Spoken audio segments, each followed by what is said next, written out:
Well, whether they happen when you're young or maybe when you're a little more advanced in age, sports injuries, they're just not something you want to take chances with. And luckily, getting top-notch care for those injuries is pretty easy to do here in the Valley. I want to introduce Dr. Michelle Sun.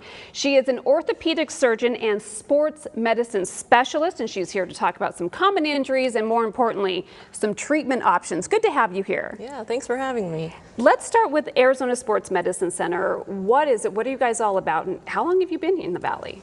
Yeah, so Arizona Sports Medicine Center is a group of providers focused on orthopedic surgery.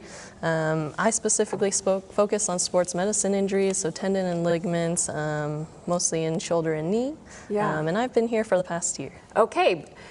Let's talk about some of the most common injuries that you see. You said you specialize in knee and shoulders. So what are we doing to mess up those parts of our body? What are the common things you're seeing? Yeah, so in the knee, commonly what can occur are meniscus tears or ACL tears, okay. And that's very common in sports injuries.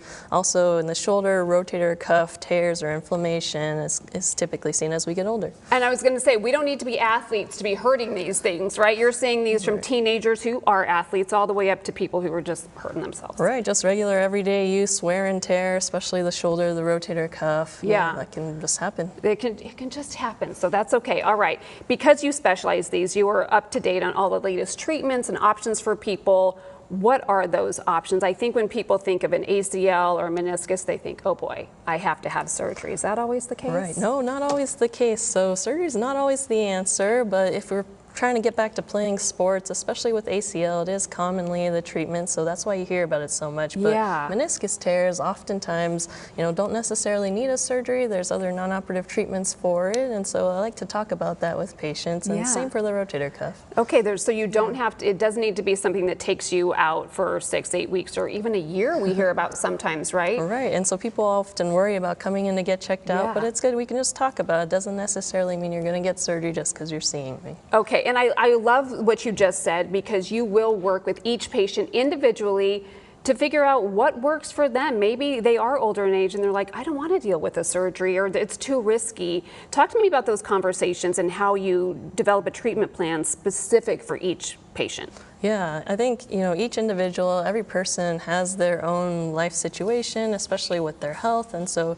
it's very important to look at the patient as a whole, and that really dictates, what's every person's goal? Yeah. What are they trying to get back to? Is surgery a good option for them, or is it not? And is it better that we avoid that? So it's so nice that there are so many options nowadays, that it's not just, one size fits all, so to speak, as far as getting us back in the game, whatever that game may be. When she talked about the meniscus, you said those are like the little cushions in our knees, right? Yeah, so as we get older, that's why our knees hurt. Exactly. So in this model, these are the menisci, the shock absorbers or cushions. Yeah, shock absorbers. Yeah. I feel those when I'm coming down a mountain. The doctor's on, mine aren't working so well anymore. Thank you so much for being here. Really good information. Lots of options to get yourself back in the game regardless of your injury. If you'd like to contact Arizona Sports Medicine Center, if you want some more information, be sure you call the number on your screen, scan that QR code, or go online and visit asmcmd.com.